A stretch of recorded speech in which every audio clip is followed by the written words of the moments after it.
day. I hope you stay good and healthy.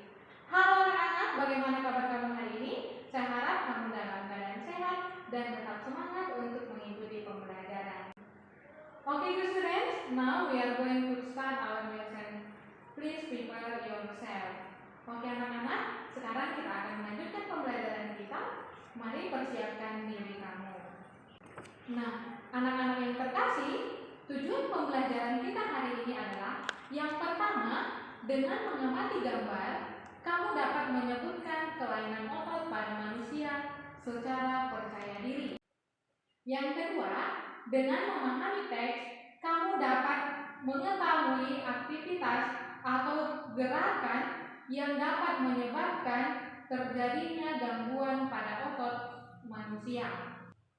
Dan yang terakhir, yang ketiga, dengan membaca, kamu dapat menentukan ide pokok dari masing-masing paragraf secara bertanggung jawab.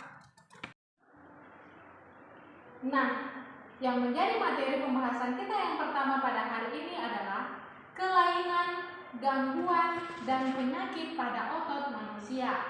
Nah, yang pertama hipertrofi, yang kedua atrofi, yang ketiga stiff atau kaku leher, dan yang keempat tetanus. Yang pertama kita akan membahas tentang hipertrofi. Di mana hipertrofi itu adalah kelainan otot yang membesar dan menjadi lebih kuat karena sel otot diberikan kegiatan atau aktivitas yang terus-menerus secara berlebihan. Yang kedua, atrofi. Atrofi ini adalah suatu kelainan otot yang mengecil, lemah, fungsi otot yang menurun. Berarti ini kebalikan dari yang pertama tadi ya. Selanjutnya, stiff atau kaku leher. Nah, kelainan ini adalah suatu kelainan otot karena adanya peradangan otot leher akibat gerakan mengentak secara tiba-tiba atau salah gerak. Misalnya menggerakkan otot dengan sembarangan. Selanjutnya, tetanus. Tetanus ini adalah kelainan otot yang disebabkan oleh adanya infeksi bakteri Clostridium tetani. Tetanus menyebabkan otot menjadi kaku dan kejang-kejang. Kakunya otot dan menyebabkan rahang penderita mengatuk rapat dan tidak bisa dibuka. Nah, berikutnya kita akan membaca teks di berikut ini supaya kita dapat menentukan ide pokok dari setiap paragraf teks di bawah ini. Salah bantal. Sudah 2 hari ini leherku sakit. Kepalaku tidak bisa menengok ke arah kanan secara lurus atau ke belakang.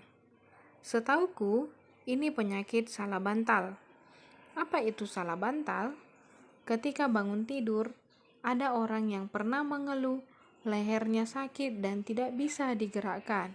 Bisanya hanya menoleh ke sisi tertentu saja, ke kanan atau ke kiri. Keluhan tersebut kerap kali diistilahkan sebagai leher tengeng atau nyeri leher. Semua orang bisa mengalami nyeri.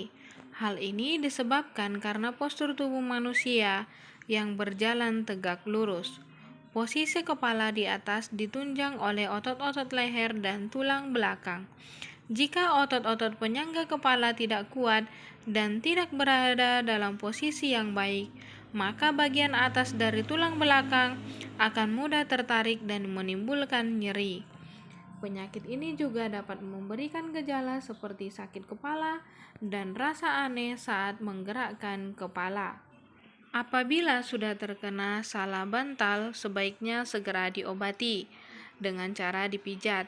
Namun, dalam memijat harus dilakukan secara hati-hati.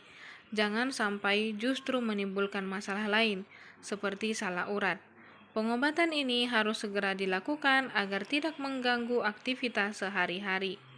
Selain dengan memijat, sakit nyeri pada otot leher dan otot-otot pada bagian tubuh lainnya dapat diobati dengan menggunakan obat-obatan khusus untuk otot. Banyak macam dan jenis obat untuk sakit otot. Ada obat alami dan ada pula obat kimia. Kita pun juga dapat melakukan perawatan sendiri di rumah, misalnya dengan mengompres, menempel koyo hangat, dan mandi air hangat. Nah, berdasarkan teks tersebut, mari kita temukan ide pokok masing-masing paragraf. Yang pertama, paragraf pertama, ide pokoknya adalah sudah 2 hari ini leherku sakit. Paragraf kedua, ide pokoknya, apa itu salah bantal? Ketika bangun tidur, ada orang yang pernah mengeluh lehernya sakit dan tidak bisa digerakkan. Paragraf ketiga, menurut Dr. Melia Waryanto SPAK, salah bantal adalah suatu penyakit yang sering terjadi pada saat bangun tidur, di mana leher terasa kaku dan tidak bisa digerakkan ke kanan dan ke kiri. Paragraf keempat, kejadian ini bisa terjadi dan dialami oleh siapa saja, baik anak-anak, orang dewasa, maupun orang tua. Rasa nyeri pada leher ini bisa berdampak pada tergantungnya aktivitas sehari-hari. Paragraf kelima, penyebab tortikolis adalah salah posisi tidur, bantal yang terlalu tinggi, bantal yang kaku, sehingga pundak menjadi pegal dan kaku, leher terkilir, tengkuk dan leher terpapar angin dan dingin. Paragraf keenam, selain itu, nyeri pada leher juga bisa muncul karena aktivitas terus-menerus yang dilakukan dalam waktu yang lama, salah posisi duduk, dan terjadi kecemasan atau stres. Paragraf ketujuh, semua orang bisa mengalami nyeri. Paragraf ke-8, bila sudah terkena salah bantal, ada baiknya segera diobati dengan cara dipijat. Paragraf ke-9, selain dengan memijat, sakit nyeri pada otot leher dan otot-otot pada bagian tubuh lainnya dapat diobati dengan menggunakan obat-obatan khusus untuk otot. Paragraf ke-10 dan yang terakhir, bagaimana cara agar terhindar dari penyakit salah bantal? Oke, demikian cara menemukan ide pokok pada setiap paragraf. Sekarang giliran kamu, klik live worksheet pada Classroom kita ya. Nah, demikian pembelajaran kita hari ini. Semoga kamu sudah dapat memahami penjelasan Miss. Kesimpulan pembelajaran kita hari ini, yang pertama kita sudah membahas tentang kelainan atau gangguan dan penyakit pada otot manusia, yaitu hipertrofi, atrofi, stiff atau kaku leher, dan tetanus.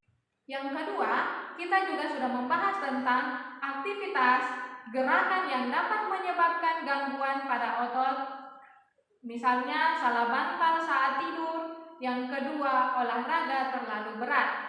Dan yang terakhir, kita belajar tentang menentukan ide pokok dari artikel ilmiah. Well, my students, I think our lesson is enough today. I hope you understand my explanation and don't forget your assessment. Oke anak-anak, saya pikir pembelajaran hari ini telah selesai.